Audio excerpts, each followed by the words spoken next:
permohonan gitu ya, kira-kira memohon kepada Nabi SAW agar mengutus seorang yang bisa mengajarkan kami tentang Islam supaya makin banyak, maksud mereka itu supaya makin banyak yang masuk Islam. Itu kira-kira pembahasannya itu. Di fab'ats ma'ana, tolong kirimkan bersama kami sekelompok orang min ashabika, dari kalangan sahabat-sahabatmu, ya yufaqihunana fiddin. Nah, yufaqihunana fiddin, agar memberikan pemahaman, agar memperdalam ilmu tentang agama kami, yaitu agama Islam, ya.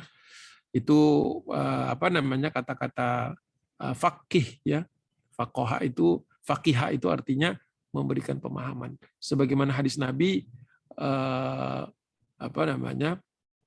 barang siapa yang Allah inginkan pada dirinya kebaikan, ya, maka yufaqihu fiddin. Nah, itu.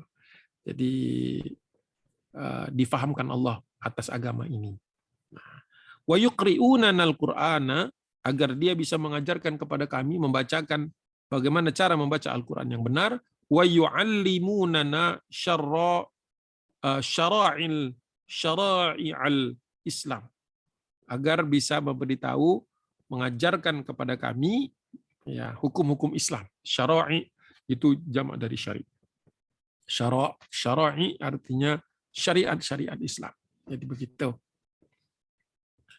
Nah, tentu ini satu berita yang menarik, ya, satu berita yang membuat hati Nabi senang gitu, karena ternyata setelah Uhud ada peristiwa, setelah Hamra'ul Asad ada peristiwa sekelompok orang ingin belajar Islam. Jadi ini berita bagus, ya. Jadi Rasulullah SAW belum curiga waktu itu, atau tidak ada kecurigaan sama sekali bahwa ini nantinya akan menjadi suatu peristiwa yang memilukan.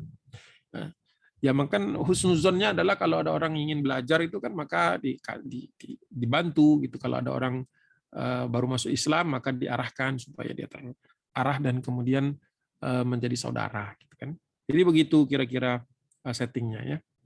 Nah, tentu perlu kita ketahui bahwa zaman itu Rasulullah SAW belum apa istilahnya, nanti ini akan jadi pelajaran bahwa tidak semua orang yang tutur katanya atau permasalahannya itu sepertinya terlihat baik, ya, belum tentu yang bersangkutan itu baik. Jadi ini ada pelajaran nanti penting buat kita insya Allah untuk berhati-hati. Maka faba'atha Rasulullah sallallahu alaihi wasallam, maka Rasulullah SAW mengutus, ya, nafaran sittatan min ashabihi. Nah, kemudian Rasulullah mengirimkan 6 orang sahabatnya. Wahum, mereka itu adalah Marthad bin Abi Marthad al-Ghanawi, ya, ini halif dari Hamzah bin Abdul Muthalib, masih sekutu dari Hamzah bin Abdul Muthalib. Kemudian Khalid ibnu Bukair al-Laythi, ya, Khalid bin Bukair al-Laythi dari suku Laith, halif Bani Adi bin Ka'ab, jadi masih sekutunya Banu Adi bin Ka'ab. Kemudian yang kedua, yang ketiga Asim bin Thabit ibni Abil Aqlah, ya, akhu Bani Amru, suku-sukunya saya nggak perlu sebut, ya. Jadi yang pertama tadi Marthad bin Abi Marthad, yang kedua Khalid bin Bukair, yang ketiga Asim bin Thabit, ya, kemudian Khubayb ibnu Adi, kemudian Zaid ad-Dafinah, dan yang keenam Abdullah bin Tariq. Jadi ada 6 orang yang dikirimkan oleh Nabi Shallallahu Alaihi Wasallam. Kemudian Nabi memerintahkannya, Rasulullah Shallallahu Alaihi Wasallam, Nabi memerintahkan alal qaumin, atas rombongan itu. Biasa Nabi kalau mengirimkan orang mengangkat memimpin. Wa ammara Rasulullah Shallallahu Alaihi Wasallam alal qaumi Marthad bin Abi Marthad. Jadi di antara 6 orang itu Marthad yang diangkat sebagai amir, ya, sebagai pimpinan. Itu salah satu sunnah Nabi kalau dalam perjalanan mengangkat seorang pemimpin, supaya kalau nanti harus memutuskan sesuatu yang tidak ada patokannya, atau dibutuhkan diskresi, gitu, dibutuhkan keputusan, maka yang bersangkutan ini yang akan memutuskannya sebagai pemimpin dari rombongan kaum muslimin itu. Fakharaja ma'al qaum, maka dia berangkat memimpin kaum tersebut. Jadi Rasulullah tidak berangkat di dalam rombongan itu, hanya memerintahkan atau hanya mengutus 6 orang dan mengangkat 1 orang sebagai amir dalam perjalanan itu. Hatta idza kanu ala raji, sampai rombongan ini ke tempat ar-raji. Ar-raji ya. Ar-raji ya ini ma'in li Hudzail binahiyati al-Hijaz. Nah, ini tempatnya adalah mata air dari yang dimiliki oleh suku Hudzail ya, yang tidak jauh dari tempat atau di perbatasan Hijaz. Ya Hijaz ini ya apa sebenarnya Mekah Madinah itu termasuk Hijaz. Mungkin ini di perbatasannya atau di apa namanya di jalan menuju situ. Nah, tiba-tiba ala suduril hud'ati ghadaru bihim fastasrakhu alaihim Hudzailan. Tiba-tiba ada seseorang yang teriak gitu. Jadi ada orang yang tiba-tiba orang ini apa ya melakukan aksi gitu ya. Tiba-tiba orang ini melakukan ini ghadaru ini berkhianat. Nah, lebih tepatnya adalah berkhianat di satu tempat namanya Hud'ati. Hud'ah. Fastasrahu alaihim Hudzailan falam yaru al-qaum wa hum fi rihalihim illa rijalu bi aidihim as-saif atau as-suyuf di situ. Jadi pada saat itu mereka apa namanya berteriak meminta bantuan kepada orang-orang yang ada di sekitar situ ya Banu Huzail, tetapi tidak ada kaum yang apa namanya membantunya. Jadi mereka ini 6 orang dibawa rombongan. Nah, ketika sampai di tempat namanya Roji, mereka disergap. Kemudian mereka berteriak karena yang nyergap jumlahnya banyak ya di dalam kampung gitu ya. Mereka teriak minta bantuan, ternyata yang mengundang mereka itu sendiri tidak mau memberikan falam yar'ul qaum, jadi tidak mengulurkan bantuan, tidak melindungi, padahal ini suatu tradisi orang-orang Arab. Kalau mengundang tamu, maka tamu itu keselamatannya, kenyamanannya, keamanannya itu ditanggung.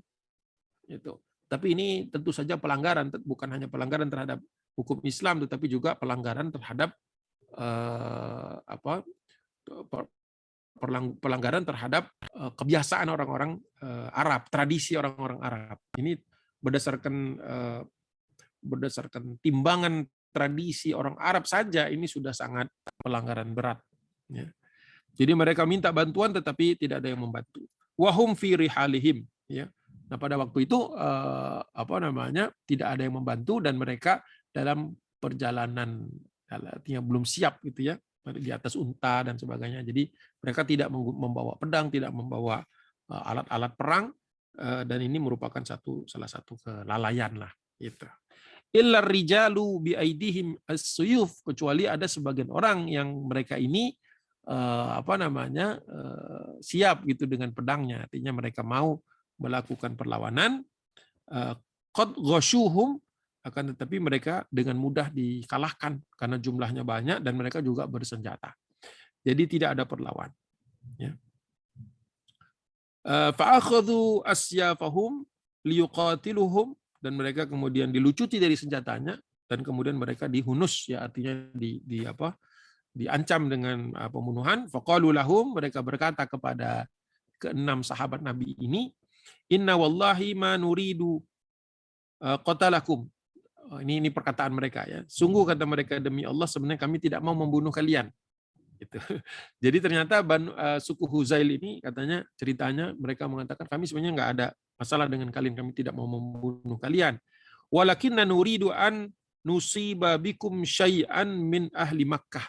Akan tetapi kami ini istilahnya akan membawa kalian menuju atau akan mendapatkan mendapatkan ganti itu atau mendapatkan tebusan gitu atau akan mendapatkan hadiah dari orang-orang Mekah. Jadi Hudzail ini oportunistik gitu. Jadi kata mereka kami menangkap kalian bukan karena kami benci kepada kalian katanya, tapi kami hanya memanfaatkan katakanlah sayembara yang dibuka oleh orang-orang Mekah, barang siapa yang bisa mengantarkan menangkapkan buat mereka orang-orang muslim ini mungkin masih efek dari kekalahan di Badar dan efek mereka tidak berhasil menguasai keadaan di Uhud dan Hamraul Asad. Gitu. Jadi mereka orang Quraisy membuat sayembara atau membuat pengumuman barang siapa yang bisa menangkap kaum muslimin membawanya ke Mekah dalam keadaan hidup maka akan diberikan reward, akan diberikan penghargaan atau diberi sesuatu. Jadi kata mereka begitu. Tapi ini sebenarnya sama aja. Ya. Jadi mereka mengatakan inna wallahi ma nuridu qatalakum, sesungguhnya kami tidak mau membunuh kalian, walakinna, akan tetapi kami nuridu an nusiba bikum, ingin kami ini istilahnya mendapatkan sesuatu lah dengan menangkap kalian, ya syai'an, sesuatu min ahli Makkah. Jadi kami ingin mendapatkan sesuatu berupa berupa tebusan atau berupa hadiah dari orang-orang Mekah. Walakum ahdullahi wa mithaquhu an la naqtulakum.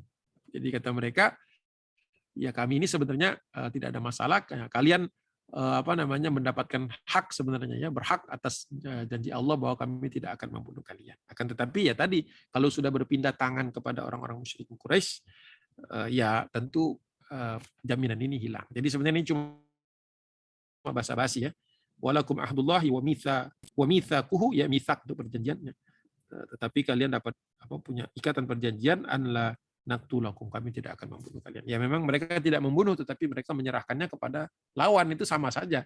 Ya kalau orang Quraisy yang mau membunuh, ya orang Quraisy merasa mereka sudah bayar jasa untuk menangkap ini. Masya Allah. Ya. Nah, jawaban fa'amma Marsad bin Abi Marsad, siapa Marsad bin Abi Marsad ini adalah yang diperintahkan atau diangkat Nabi untuk menjadi menjadi amir, ya pemimpin dari keenam orang ini, dan kemudian Khalid Ibnul Bukair wa Asim bin Thabit, faqalu, mereka semua serentak mengatakan, wallahi la naqbalu min musyrikin ahdan wala aqdan abadan, mereka. Oh, kami demi Allah kami tidak akan menerima dari seorang musyrik itu perjanjian maupun jaminan selama-lamanya. Jadi mereka sadar bahwa mereka itu sebenarnya dalam posisi lemah, dalam posisi sebenarnya perjanjian atau perlindungan itu sedang tidak berlaku karena mereka ternyata sudah dijebak di situ. Nah, ini kondisi pada waktu itu dihadapi oleh sahabat Nabi. Jadi di sini ada pelajaran penting bahwa ketika kaum muslimin berangkat dalam satu perjalanan, ya harus memiliki kewaspadaan. Itu karena bisa jadi orang yang terlihat baik itu mungkin punya rencana jahat. Jadi kita tidak boleh tertipu ya dengan macam-macam omongan-omongan yang sekilas terlihat baik, tapi ternyata tujuannya buruk. Kan tadi di awal mereka mengatakan, ya Rasulullah, utuslah kepada kami orang yang bisa memberikan kami kepahaman atas agama, mengajari kami untuk membaca Quran dan agama. Ini kan tidak terbukti sama sekali. Itu cuma ini aja, cuma jebakan, cuma umpan. Karena mereka tahu, ini mereka memanfaatkan soft spotnya Muslim. Bahwa kalau Muslim itu kalau bicara dakwah, bicara ngaji, itu kan senang gitu kan. Jadi senang dengan orang yang mau mau dinasihati, mau dikasih pembelajaran. Nah, di sini titik lemah yang dimanfaatkan oleh mereka. Jadi kita tidak boleh dalam keadaan dirugikan atau dalam keadaan dilemahkan. Ya. Tentu semuanya terjadi karena izin Allah, ya. Tentu kita memahami bahwa ini adalah suatu hal yang memang Allah biarkan terjadi karena untuk kaum muslimin setelahnya agar berwaspada. Jadi kita tidak boleh termasuk ke dalam atau terperosok ke dalam kesalahan yang sama. Jadi setelah ini tidak boleh lagi ar-raji, bukan menjadi dalil bahwa kita boleh dianiaya atau kita boleh tidak peduli dengan security, dengan pengamanan dan sebagainya. Bahkan nanti Rasulullah SAW setelah ini selalu kalau mengirim utusan-utusan, kan setelah ini kan ada utusan-utusan yang diminta, selalu mengirimkannya dengan pengawalan. Nah, jadi pembelajarannya di situ. Nanti kita akan lihat. Martad tadi sudah. Wa kana Asim bin Thabit yukanna, ya, nama lain dari Asim bin Thabit itu Abu Sulaiman. Tsumma qatala al-qauma hatta qutila wa qutila sahibahu. Nah, kalau yang Asim ini atau nama Abu Sulaiman ini, ia mencoba melawan, ya. Nama panggilannya Abu Sulaiman, ya qatalal qaum, dia memerangi, dia nggak mau mati dalam keadaan pasrah gitu, ya. Jadi Asim bin Thabit melawan, tetapi dia terbunuh, ya. Terbunuh itu artinya dia dikalahkan karena secara jumlah, ya. Wa qutila sahibahu, dan terbunuh juga seorang sahabatnya. Falamma qutila Asim aradat Hudzail. Nah, ketika Asim terbunuh, orang Hudzail ingin memenggal atau mengambil, ya. Ada rencana, ya, ada aradat, punya planning, punya rencana terhadap Asim. Apa rencana mereka? Akhdha ra'sihi, mereka ingin memenggal kepalanya, memotong kepalanya, ya, liyabi'uhu min Salafata binti Sa'ad bin Syuhaib. Apa itu? Siapa itu? Ingin memenggal kepalanya, ya, untuk dijual, ya, liyabi'uhu, untuk menjual kepalanya itu kepada orang yang bernama Sulafah. Nah, siapa Sulafah ini? Wakanat, perempuan ini, wakanat qad nadharat hina asaba ibnaiha yauma Uhudin. Oh, dia punya nazar, ya. Jadi ternyata Huzail ini sudah melakukan ini, Banu Huzail ini sudah melakukan survei siapa-siapa saja yang punya dendam kepada kaum muslimin. Nah, maka jadi dari mana mereka tahu kalau kepalanya Asim ini bernilai? Nah, itu pasti sudah ada kontak-kontak, siapa. Jadi mereka terencana ini. Jadi bukan pembunuhan nggak sengaja, tapi perencanaan pembunuhan dengan perencanaan. Ini kalau dihukum berat karena memang sudah dilakukan perencanaan sebelumnya. Jadi sudah ada makar di belakangnya. Sampai-sampai seorang sahabat yang sudah terbunuh, kepalanya aja mau diambil. Orang yang terbunuh mau dipenggal kepalanya, mau dijual kepada namanya Sulafah atau Salafah binti Sa'id bin Syuhaib. Kenapa? Karena dia nadharat, dia punya nazar, ya, untuk untuk melampiaskan amarahnya karena banaiha, karena anaknya terbunuh di Uhud. Nah, dia punya anak yang waktu itu anaknya dua, banaiha, banai dua, ya. Banaiha yauma Uhudin. La in qadarat ala ra'si Asim latashrabanna fi qihfatil khamra. Wah, ini dia nih. Menarik ini kalau kita lihat ini peristiwa-peristiwanya. Kedua anaknya terbunuh, bahwa kalau ada yang bisa membawa kepala Asim, karena Asim lah yang mengakibatkan kedua anaknya ini terbunuh di Uhud, kan di perang Uhud kan kaum muslimin tidak kalah, ya. Jadi ada juga yang terpukul atau terbunuh dari kalangan orang-orang musyrik. Kata dia kalau kepala Asim ini bisa dibawa, dia akan minum fi qihfihi, jadi kepala dulu. Ini satu perbuatan keji, ya. Kepalanya dipotong, kemudian ininya qihfi atau kihfun itu tenggorokan sebenarnya. Jadi dia mau minum dari situ al-khamra. Jadi mau dituang khamar sama dia, dituang khamar, jadi minum. Ini ya perbuatan keji, ya, perbuatan keji, itu mau meminum minuman khamar, ya, minuman keras, minuman yang memabukkan dari kepala Asim, sederhananya begitu aja. Famana'at hud ad-dabru, tetapi tiba-tiba datang pertolongan dari Allah Subhanahu wa taala. Ad-dabr ini namanya kumbang atau lebah. Lebah datang, nah ternyata tidak bisa, ya, dia melindungi. Jadi niat dia untuk memenggal kepala itu terhalangi oleh lebah besar, lebah yang datang entah dari mana, ya. Entah dari mana dikirim Allah Subhanahu wa taala. Falamma halat bainahu wa bainahum ad-dabru. Dabr ini dabrun, kumbang atau lebah yang penyengat, yang besar, lebih besar dari biasanya. Ini pertolongan dari Allah Subhanahu wa taala, dan dia berada antara orang-orang Hudzail dengan jenazah dari Asim bin Sabit. Ya, Asim bin Sabit tadi. Jadi dia enggak mirip, kisah ini mirip dengan ketika Nabi SAW sedang sholat dan mau dibunuh, mau dicekik oleh Abu Jahal. Nah, tiba-tiba Abu Jahal didatangi oleh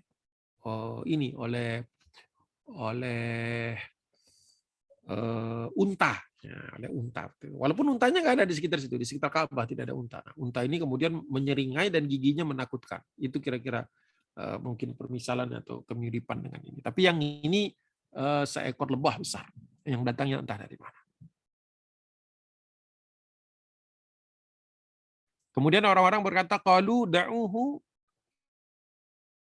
yumsi, ya, biarkanlah sampai dengan menjelang petang, gitu ya. Fatadhhabu anhu fatakhudahu. Nanti biar kumbang ini mungkin pergi kalau sudah malam, ya biasanya malam kumbang kembali ke sarangnya. Nanti baru kita ambil kepalanya, baru kita penggal, baru kita jual ke Salafah binti Sa'ad tadi. Salafah binti Sa'ad. Faba'athallahu al-wadi. Ternyata Allah Subhanahu wa taala menjadikan kumbang itu atau lebah atau apa ini binatang yang menyeramkan ini bagi orang-orang musyrik ini, tiba-tiba dia membawa kepala atau membawa badan jenazah dari Asim bin Sabit tadi, kemudian dibawanya fahtamala Asim fadhahaba bi, dibawanya pergi ke tempat lain yang jauh, ke lembah yang jauh.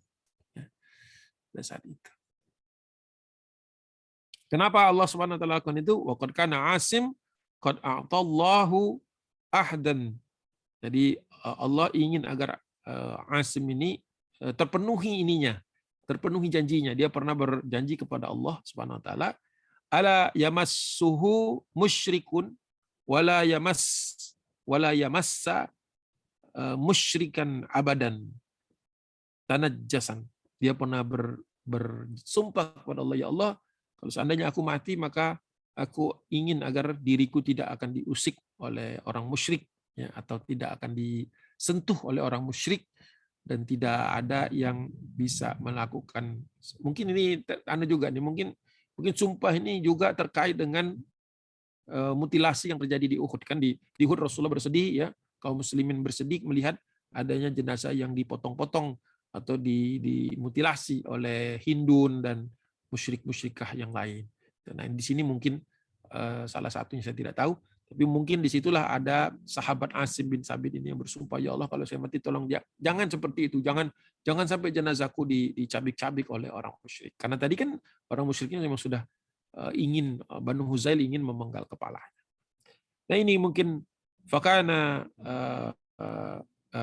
waqad kana Asim qad a'tallah ya ahdan ala yamassahu musyrikun wala yamassa musyrikan abadan. Tanajjasan ini karena najis, ya. Ya Allah, haramkan tangan mereka untuk memegang aku. Gitu kata Asim bin Sabit. Nah, kemudian mendengar kisah ini, fakana Umar bin Khattab yaqulu hina balaghahu anna dabrah, ketika orang-orang kembali setelah peristiwa ini sampai kepada kaum muslimin dan kemudian sampai kepada Umar bin Khattab, dan orang menceritakan bahwa ada kumbang yang menghalang-halanginya, ya, mana'athu, di kumbang ini lebah besar ini yang mungkin menghalangi orang dari melakukan kekejian itu. Umar berkata, yahfadullahul abdal mu'min, sungguh Allah memang melindungi, itu ya, melindungi, mensucikan hambanya yang mukmin. Karena Asim nadhara ala yamassuhu musyrikun wala yamassa musyrikan abadan fi hayatihi. Nah, jadi ini keterangan ini juga didengar oleh Umar. Berarti Umar tahu bahwa Asim bin Sabit pernah memohon kepada Allah, bersumpah meminta bantuan Allah agar ketika dia mati tidak disentuh dan tidak dianiaya oleh orang musyrik selama-lamanya. Famana'ahu Allah ba'da wafatihi kamam tana'a minhu fi hayatihi. Allah menjaga jenazahnya setelah dia wafat sebagaimana Allah memuliakan dirinya ketika dia masih hidup. Itu jawaban dari Umar atau komentar dari Umar menggambarkan ini. Nah, ini adalah satu hal yang mungkin sulit untuk diterima kalau orang hanya mengandalkan akalnya saja. Jadi mereka, orang-orang yang mungkin merasa mana mungkin ada binatang begitu gitu, apa urusan binatang melindungi jenazah seorang manusia gitu kan. Nah, itu kalau dia tidak memahami bahwa segala sesuatu yang ada di muka bumi ini adalah atas izin Allah. Bahwa Allah Subhanahu wa taala berkehendak, punya iradah, punya kehendak apa yang akan terjadi di antara kaum muslimin atau apa yang terjadi pada kaum muslimin. Nah, inilah salah satu pentingnya kita, ya, melakukan kebaikan untuk kita menjadi bagian dari kaum muslimin, ya, istiqomah, kemudian tidak berkhianat kepada urusan-urusan umat ini, agar ketika kita meninggal dunia, mudah-mudahan Allah muliakan kita baik ketika kita masih hidup maupun ketika kita sudah meninggal dunia. Ini sebagaimana perkataan Umar bin Khattab radhiyallahu anhu mengomentari bagaimana jenazah Asim walaupun dia sudah berusaha. Nah, tadi itu mungkin keberkahan dari dia tidak mau menyerah ya kepada kaum musyrikin, dia melawan walaupun dia kalah secara jumlah dan meninggal, tetapi jenazahnya tidak bisa diotak-atik atau tidak bisa mutilasi atau tidak bisa dilakukan hal-hal buruk lainnya. Gitu. Ini penting untuk kita sadari. Ya. Nah, mari kita lanjutkan lagi.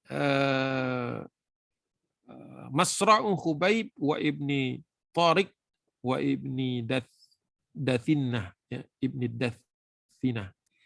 Wa amma Zaid bin Dathinah wa Khubayb bin Adi wa Abdullah bin Tariq ya falanu waraqu waragibu fil hayat ya fil hayat. Mereka ini adalah orang yang dalam kehidupannya ini mereka termasuk orang-orang yang tegas, jadi orang yang tidak main-main dalam kehidupannya.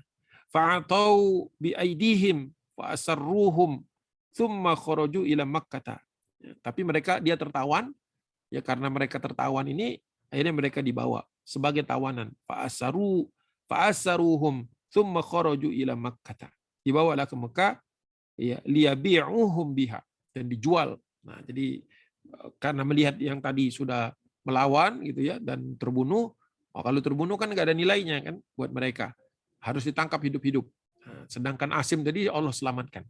Nah, yang 3 sahabat ini ketika mereka mau bergerak ternyata diringkus dan kemudian mereka diikat sedemikian rupa supaya tidak lepas ya, tidak bisa melakukan apa-apa, dan dibawalah ke Mekah. Hatta idza kanu bidhahran, sampai ke tempat namanya Adh-Dhahran ya. Kemudian di situ apa yang terjadi? Intaza'a Abdullah bin Tariq yadahu minal qiran ya. Kita bisa melihat di sini bahwa Abdullah bin Tariq ya mencoba melepaskan dirinya dan kemudian mengambil pedang, mencoba melawan ya. Abdullah bin Tariq yadahu minal qiran thumma akhadha sayfahu, kemudian dia merogoh pedangnya ya. Wastakhraja anhul qaum. Mereka kemudian orang-orang Huzail menghindari dia, berhasil menyebar gitu atau mencoba mengepungnya ya. Faramuhu bil hijarah, kemudian mereka melemparinya dengan bebatuan hatta qataluhu faqabaruhu rahimahullah bidhahran. Nah, jadi ini sahabat ini mengikuti jejak langkah Asim bin Thabit ya. Abdullah bin Tariq melawan, mengambil pedang, tapi karena orang-orang ini mungkin beranggap ingin menangkapnya lagi hidup-hidup, nah, jadi mereka melemparinya dengan batu dengan harapan Abdullah bin Tariq ini terkena kepala dan kemudian pingsan, kira-kira begitu. Tetapi dia dengan izin Allah Subhanahu wa taala terus melawan dan akhirnya terbunuh, dan Allah Subhanahu wa taala muliakan dia. Karena kalau dia sudah meninggal, beda dengan Asim bin Sabit, ada orang yang mau mencari kepalanya, tapi Abdullah bin Tariq tidak ada yang mencari kepala dia. Jadi dia dikuburkan di situ, disebutkan hatta qataluhu faqabarahu rahimahullah bidzahran. Jadi orang kalau mendatangi di Zahran ini bisa ziarah ke tempat yang diyakini sebagai makam dari Abdullah bin Tariq. Ya. Insyaallah. Jadi sudah 2 kisahnya. Tadi kan Asim bin Sabit dilindungi Allah dengan sebuah lebah, seekor lebah yang besar. Sedangkan Abdullah bin Tariq melawan, terbunuh di Zahran. Wa amma Khubayb bin Adi wa Zaid bin Dathina faqadimu bihima Makkah. Tapi yang 2 lagi tertangkap dan terus dikawal dengan ketat ya, ikatannya diperkuat sehingga dia dibawa sampai ke Mekah. Maka disitulah dijual. Faba'uhuma min Quraisyin bi asiraini min Hudzailin kana bi Makkah. Dan dijual sebagai 2 tawanan yang harganya cukup menguntungkan bagi Hudzail, dan mereka dibawa sampai ke Mekah. Nah, siapa yang beli? Fabta'a Khubayban Hujair bin Abi Habin. Nah, nama orangnya ini yang membeli atau yang menebus ya, Hujair bin Abi Ihabin At-Tamimi. Kemudian yang berikutnya wa kana Abu Ihab, ini enggak ketelangannya aja. Karena ini dikasih tahu malah di sini ya. Jadi yang membelinya wabta'a Khubayb dibeli oleh Hujair bin Abi Ihab. Siapa dia? Wa kana Abu Ihabin akha Al-Harith bin Amir li ummihi laqatalahu bi abihi. Ya, ini orang ini orang yang punya pembalasan, ingin membalas kematian ayahnya. Mungkin ayahnya terbunuh di dalam perang Uhud oleh Hubayb. Nah, kemudian wa amma Zaid bin Dathinah fabta'ahu Safwan bin Umayyah. Safwan bin Umayyah membeli Zaid bin Dathinah. Liyaqtulahu bi abihi, dia ingin membunuh Safwan ini untuk melampiaskan wafatnya terbunuhnya ayahnya yaitu Umayyah bin Khalaf. Wa ba'atha bihi Safwan bin Umayyah ma'a maulan lahu yuqalu lahu Nistasu. Nah, dibawa ini ditawan istilahnya ini dengan orang yang bernama apa tadi namanya? Nistos ya. Ila Tan'im, dibawa ke Tan'im, kemudian wa akhrajuhu minal haram liyaqtuluhu, kemudian dikeluarkan dari tanah haram agar tidak melanggar, tapi tetap aja tujuannya untuk membunuh. Wajtama'a rahtun min Quraisyin, kemudian berkumpullah orang-orang Quraisy fihim Abu Sufyan, ada Abu Sufyan di dalamnya. Faqala lahu Abu Sufyan hina qadima liyuqtala, ya, kemudian Abu Sufyan berkata ketika dia sudah mau dibunuh, gitu, Abu Sufyan berkata begini. Mana tadi? Abu Sufyan hina qadima liyuqtala, ansyudukallaha ya Zaid atuhibbu anna Muhammadan indana al-an fi makanika nadribu unuqahu. Nah, kata dia, semoga Allah bagaimana menurutmu wahai Zaid seandainya Muhammad menggantikan posisimu indal an, saat ini menggantikan fi makanik. Bagaimana menurutmu kalau Muhammad saja nih, nabimu saja nih yang ada di tempat ini, nadrubu unuqahu, dan kami penggal kepalanya dan engkau bebas, wa annaka fi ahlik, dan engkau bisa pulang kepada keluargamu. Apa jawaban dari Zaid bin Dathinah? Qala wallahi ma uhibbu anna Muhammadan al-an fi makanihi alladhi huwa fihi tusibuhu syaukatun tu'dhihi. Kata dia, jangankan Muhammad menggantikan posisi aku saat ini, kalaupun Nabi itu terkena syaukah, terkena tajam, duri, ya, terkena duri saja, kata dia, dan kemudian itu tu'dhihi, menyakitkan bagi Nabi sallallahu alaihi wasallam, saya tidak mau. Wa ana jalisun fi ahli, apalagi saya duduk-duduk asik-asik dengan keluarga saya, enggak mau, kata dia. Ya, lebih baik saya menderita, lebih baik saya mati daripada Rasulullah, jangankan gantikan saya, terkena duri saja sedikit saja saya enggak mau. Jadi bagi Zaid bin Dathinah ini keselamatan Nabi itu utama, lebih utama daripada dirinya, keluarganya, dan kehidupannya. Kaget Abu Sufyan, ada orang seperti ini. Qala yaqulu Abu Sufyan, ma ra'aita minan nas ahadan yuhibbu ahadan kahubbi ashabi Muhammadan, kata dia.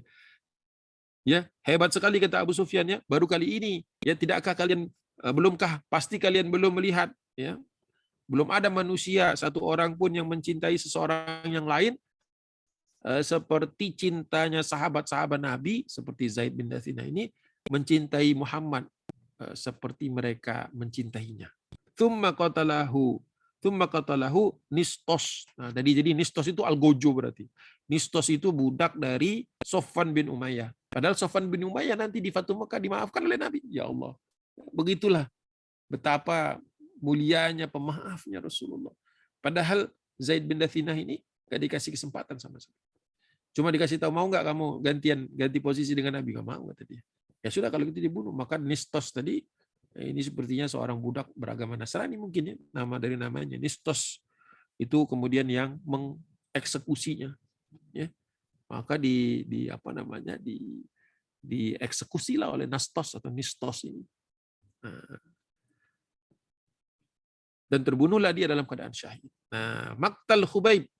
Nah, bagaimana tentang Khubayb? Wa amma Khubayb bin Adi fahadatsani Abdullah bin Abi Najih, dari Abdullah bin Abi Najih, kata Ibnu Ishaq, annahu haddatsa an Mawiyah maulati Hujair bin Abi Ihab Wa kanat qad aslamat. Bedanya yang ini misalnya sebentar dulu waktu. Masih ada waktu.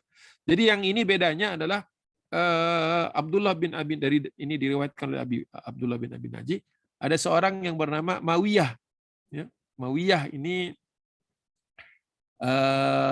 apa namanya, ditahan di rumah seorang, diberitahu jadi ini perawinya dari seorang mantan budak Hujair bin Abi Ihab. Wa kanat qad aslamat, dia sudah masuk Islam tapi mungkin belum ketahuan. Qalat kana Khubaib indi, sungguh Khubaib waktu itu dikunci, dipenjarakan di dekat di rumahku, ya. Habasa fi baiti, dia ini orangnya disimpan lah istilahnya, dikunci, ditahanan di rumahku, jadikan tahanan di rumahku. Nah, ketika itu falaqad ittala'at, kemudian aku ketika datang untuk melihat alaihi yauman, di suatu hari, wa inna fi yadihi laqitfan min inabin. Jadi ada setangkai, serenteng inap. Inap tuh anggur. Nah, dia lagi bawa anggur. Min inabin mithli ra'sir rajul. Wow, anggur gede-gede, hampir segede kepala orang. Waduh, gak kebayang saya seperti apa. Mungkin itu cuma apa namanya, figure of speech saja. Ya'kulu minhu, dia lagi makan. Wa ma'alamu fi ardillahi inaban yu'kal. Jadi waktu dia datang, kok bisa itu? Tawanan tapi makan makanan yang banyak, yang besar. Padahal kata dia, saya belum pernah melihat ada makanan seperti itu. Dia belum pernah, saya sepengetahuan saya ada anggur sebesar itu. Nah, ini mungkin salah satu mukjizat dari Allah Subhanahu wa taala, bahwa menjelang kematiannya terkait dengan Hubaib, dia kasih Allah Subhanahu wa taala kenikmatan berupa makanan-makanan sebelum meninggal dunia. Gitu. Qala Ibnu Ishaq wa hadatsani Asim bin Umair bin Qatadah wa Abdullah bin Abi Najih, lagi dari Abdullah bin Najih, jami'an secara bersamaan, annah qalat qala hina hadarahu al-qatl ib'athi ilayya bihadidati atathhir biha lil qatli. Nah, ini ada apa namanya, ada usaha, ada upaya gitu ya, ada orang yang ingin apa namanya, mencoba, ayo bagaimana kalau kita siksa dulu dengan besi, kata dia. Masya Allah, dengan besi yang sudah dipanaskan. Qalat, berkata, ya, fa'ataitu gulaman minal hayyil Musa.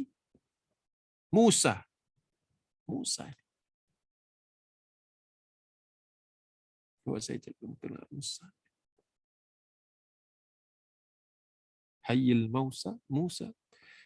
Allah alam, saya nggak tahu bacanya.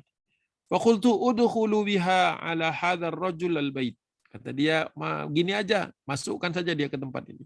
Jadi untuk apa namanya, mau disiksa lah. Qalat wallahi ma huwa illa an wallal gulam biha ilaihi fa qultu madza sana'ta. Qultu madza sana'ta asaba wallahi ar-rajul tha'ruhu bi qatli hadzal gulam.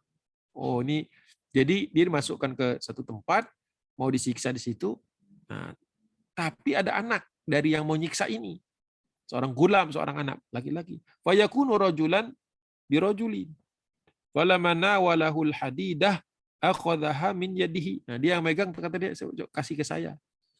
Nah, kata dia, pas kata Khubaib, sebenarnya saya bisa nih bunuh dia dulu gitu. Tapi dia nggak tega dengan anak kecil. Anak kecil memang terlibat di dalam proses ini, tapi Khubaib nggak mau. Gitu. Seandainya aku bisa balas, bisa aku balas. Jadi dalam keadaan bisa memanfaatkan kondisi saja, Khubaib tidak mau melakukannya. Innal gulama ibnuha, ternyata anak kecil ini sebenarnya, anak muda ini sebenarnya anak dari orang yang ingin menyiksa Khubaib. Masya Allah, kalau dia mau kan bisa aja tuh, ayo nih kalau kamu mau saya tangkap ini, atau saya ancam dia, nah, bisa jadi dia lepas. Tapi dia tidak tega melakukannya kepada anak muda, karena anak yang tidak ada dosanya. Mungkin orang tuanya zalim, tapi anaknya tidak. Jadi pada saat itu kata Khubaib, aku punya kesempatan, kata dia gitu. Maka disuruh pulang sama dia, akhirnya Mawiyah sendiri yang mau membunuh. Nah, kemudian qala Ibnu Ishaq qala Asim, thumma kharaju bi Khubaib hatta idza ja'u bihi ila Tan'im, ya, liyaslubuhu. Kemudian orang-orang Quraisy membawa Khubaib ya, keluar kota Mekah. Kata orang jangan dibunuh di Mekah, dia harus dibunuh di luar kota Mekah, nanti ada masalah. Padahal ya sama aja membunuh orang itu jelek dimanapun tempatnya. Maka dibawa ke Tanim. Tanim ini dulu dianggap di luar kota Mekah, di luar wilayah haram. Dan mereka mau membunuhnya di situ. Nah, apa yang dikatakan oleh Khubaib ya di Tanim itu? Faqala lahum, dia berkata kepada orang-orang yang mengepung mau membunuhnya di situ.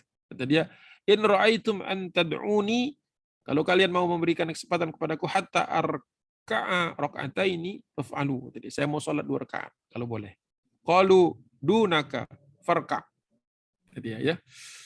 Jadi kalau bisa minta 2 rakaat, kata orang silakan. Ya, kalau cuma beberapa rakaat saja.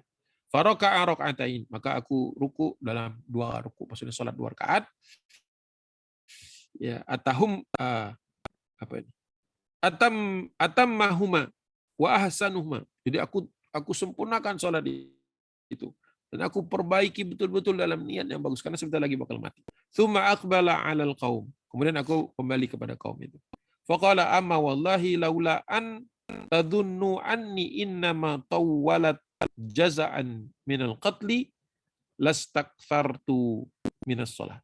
Jadi demi Allah, seandainya saya tidak khawatir bahwa kalian menduga saya memperpanjang sholat hanya karena saya dianggap takut mati, takut menemui kematian, pastilah kata dia, kalau saya tidak takut dianggap penakut, gitu. Kalau saya tidak mau dianggap penakut karena kalian mengira saya memperpanjang sholat karena takut mati, tentu saya sudah panjangkan sholat itu, kata dia.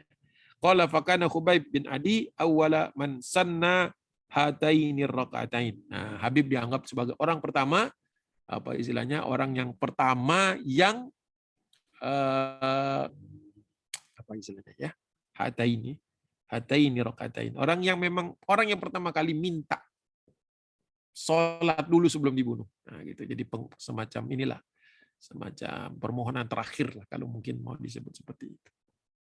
Nah, setelah itu indal qatla lil muslimin ya, di kalangan kaum muslimin Khubaib tercatat yang pertama kali punya tradisi mentradisikan minta sholat 2 rakaat sebelum dibunuh. Qala thumma rafa'uhu ala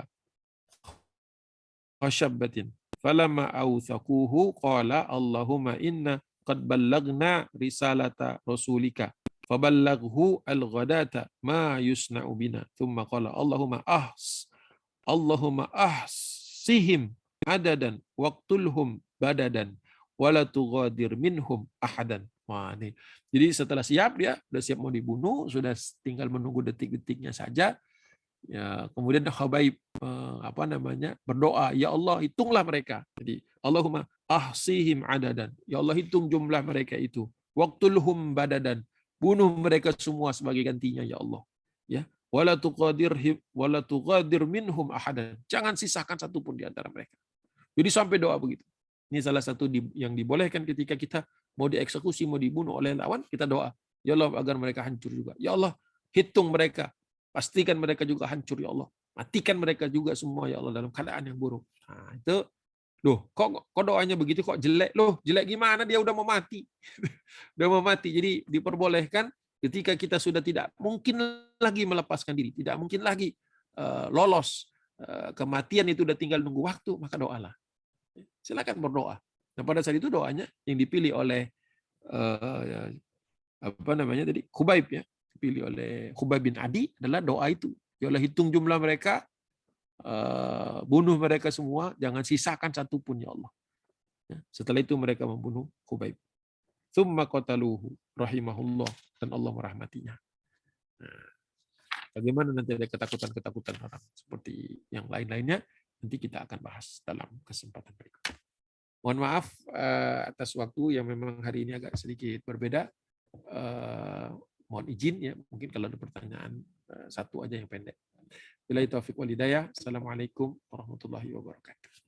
Waalaikumsalam warahmatullahi wabarakatuh. Ini Masya Allah nih, cerita yang luar biasa tentang, mungkin ini kisah yang kurang famous kali ini, Ustaz.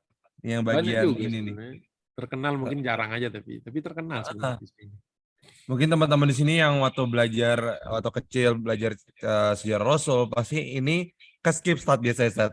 Oh habis gitu. perang Uhud, penaklukan kota Mekah. Langsung jamnya ke situ biasanya. Habis itu Haji Wada dan sebagainya. Masya Allah. Nah, teman-teman kalau misalnya ada pertanyaan, boleh satu pertanyaan karena Ustadz ada kegiatan lagi habis ini. Tapi saat ini menarik nih, Ustadz, perihal tadi kan Ustadz menceritakan bahwa Rasul, karena kalau manusia biasa, Ustadz, kalau misalnya tiba-tiba dia aja kan pasti ada seuzon itu, Ustadz. Ya, Misalnya tadi kan kayak, misalnya ada Fulan bilang ke kita gitu, bro, tolong buat kajian dong di tempat saya. Misalnya, tapi ini anak-anaknya yang luar biasa banget, Ustaz. Kan orang mikir kayak, apa gerangan nih? Tapi Rasul tuh kayak langsung ngirim, Ustaz ya. Masya Allah tuh, Ustaz. Gak ada hesitation, langsung kayak Masya Allah. Nah, Ustaz, em, kan ini jadi menarik saat bagi kita manusia biasa melihat seperti itu. Misalnya kita ada orang yang mungkin kalau tadi kan agak mencurigakan, nggak bisa mencurigakan, tapi ada orang yang tiba-tiba Zat mengajak tolong dong ke tempat saya, dakwahin dong grup-grup saya misalnya gitu. Yang dimana ada sedikit track record tentang orang ini agak nggak benar. Nah, Zat, apakah kita mengiyakan atau harus cross check dulu nih, Zat? ya tentu hati-hati lebih baik. Ya kalau sekarang kan dakwah kan nggak harus ketemu, bisa lewat online kan. Kalau online mungkin bisa aman, gitu kan. Tapi kalau harus Betul. datang ke sana ya dilihat dulu. Makanya biasanya saya kalau baru kenal atau nggak ada rekomendasi gitu kan, tidak Hmm. ada rekomendasi, ya saya tanya dulu di mana tempatnya, itu kan. Terus misalnya audiensnya Hmm. siapa, gitu kan. Nah, kalau mungkin ada linknya atau apa, mungkin kajian-kajian sebelumnya, gitu. Jadi ya kita ambil ambil precautions lah, gitu. Tapi kalau kita anggap wah ini baik-baik aja kok aman ya, udah kita berangkat Bismillah. Tapi kalau ternyata di sana ada sesuatu ya sudah kita terima aja juga gitu. Karena kan kita tidak mungkin juga kadang-kadang memang ada orang yang tidak ya mungkin pengajiannya tidak dikenal atau mereka baru mau mulai ya nggak apa-apa. Jangan sampai nanti kita paranoid, yang nggak boleh juga paranoid kan, oh jadi takut banget segala macam kan nggak juga begitu. Tapi waspada penting, makanya kita perlu cek. Kalau saya suka kadang-kadang, dapat nomornya dari siapa? Terus suka saya tanya, dapat nomor dari siapa? Gitu kan. Nah, nanti dia nyebutkan nama, kita cek, gitu kan. Benar nggak Hmm. ngasih nomor ini? Oh iya iya kami yang ngasih. Ya udah, paling tidak dari situ saja sudah cukup lah. Kalau zaman sekarang. Hmm. Kecuali antum misalnya diundang ke Israel, Waduh, misalnya kayak gitu, ngisi kajian di Tel Aviv, wah itu patut curiga. iya. Itu sih Istilahnya, kalau ada yang istilahnya. ngundang gitu aneh cancel sih saat nggak terima. Serem. Tapi Nah, saya ini juga saat pernah yang ngeri-ngeri sedap ada sih di Indonesia juga ya. Diundang orang yang nggak jelas gitu, datang ke tempat yang menurut saya ini nggak lazim ada kajian di sini. Tapi ya karena husnuzon billah ya dia dari bahasanya agak-agak sedikit meragukan, tapi ya udahlah Bismillah. Sampai saya waktu mau berangkat ngomong sama istri, ya kalau kalau nggak balik gitu istilahnya. Kalau nggak balik, ini orangnya terakhir di sini, kira-kira lokasinya di sini. Ya kalau memang ada rezeki ya ditanya aja di mana kok suami saya itu jenazahnya gitu. Iseng-iseng gitu. Saya ngomong lah, begitu. Allah. Benar pernah Gila. terjadi sekitar 2017, 2016. Nah, udah berangkat Masya tuh. Allah. Tempatnya juga aneh-aneh maksudnya. Nggak dijemput, nggak apa, namanya orang baru pertama kali kan. Pokoknya ketemu Iya, iya. di sini, agak-agak secret gitu. Oh, pas saya datang ke sana, Oh. deg-degan juga tempatnya. Ah, begini serem gitu, ada yang jaga lah segala macam. Ya, saya kasih tahu namanya ini saya datang. Oh ya, silakan silakan katanya masuk ke dalam. Udah ngaji. Setelah itu ternyata cair. Ya emang gitu gayanya ternyata. Memang agak-agak Wah. orang-orang serem gitu. Sempat sampai 2 tahun itu jalan. 2 tahun 3 tahun setelah setelah apa namanya? Setelah terjadi terjadi COVID ya. COVID itu Hmm. nggak nyambung lagi. Saya juga mau nanya-nanya agak takutnya. Tapi deg-degan terus kalau ke situ. Deg-degan ini, aduh balik nggak ya, balik nggak ya, orang yang serem-serem gitu kan. Tapi ya mereka mau dengerin. Tapi diem aja Masya gitu. Allah. Nggak ada misalnya kayak kan kalau pengajian kan nanya-nanya. Ini diem. Hmm. Saya ngeri-ngeri gini. Ini dunia dunia mana gitu. Ini orang nggak serem-serem ngeliatin aja. Tapi kayak dengerin. Tapi nggak ada yang bertanya sedikit pun nggak ada yang bertanya. Tapi senyum-senyum besok disuruh datang lagi. Bingung. Pernah ada yang kayak gitu. Serem gitu. Ya, daerah Kalibata itu Masya ada yang Allah. begitu.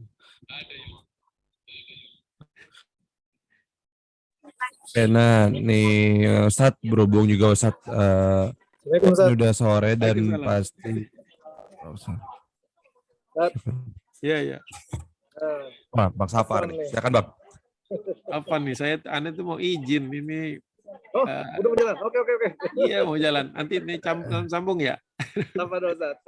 Soalnya mepet waktunya. Agak-agak Oke, macet. maghrib ya. Takutnya nanti Tanpa sambung. do. Alhamdulillah Ustaz. Lanjut, Insya Allah Ustaz, nanti kalau lanjut gitu. lagi oleh-oleh Silakan, dari silakan. Filistin. Masya Allah. Siap Ustaz. Apa nih ya? Baru mau Aman. sharing. Iya, tanpa do Ustaz. Insya Allah. Oke teman-teman, makasih banyak yang udah meluangkan waktu untuk kajian sore ini Ustadz. Jazakallah khair Ustadz. Oh, iya. Insya Allah kita ketemu lagi. Semoga di 2023 makin banyak Insya orang yang Allah. semangat untuk menggali lagi nih. Kalau semangat sama kisah bocah Rasul. tuh, lihat tuh ngintip-ngintip. Kenapa Ustadz? Itu tuh bocahnya yang ngaji juga tuh. Iya, dia senang Ustadz. Alhamdulillah Ustadz. Nah, semoga teman-teman kita makin cinta, makin bersemangat untuk menggali lagi cinta Rasulullah SAW. Sahabat jangan lupa untuk doa Ustadz juga semoga selalu sehat, istiqomah dan bisa bersamai kita sampai selesai. Ini soalnya masih jauh saat cerita kita masih selesai ini. Nah, teman-teman segenap dari keluarga besar Hijatul Kafa pamit, mohon maaf pada kesalahan datangnya dari kami, semoga dari Allah. Wabillahi taufiq walhidayah. Wassalamualaikum warahmatullahi wabarakatuh. Waalaikumsalam warahmatullahi wabarakatuh. Waalaikumsalam. Terima kasih, Ustaz. Buat anggota ngaji paling muda.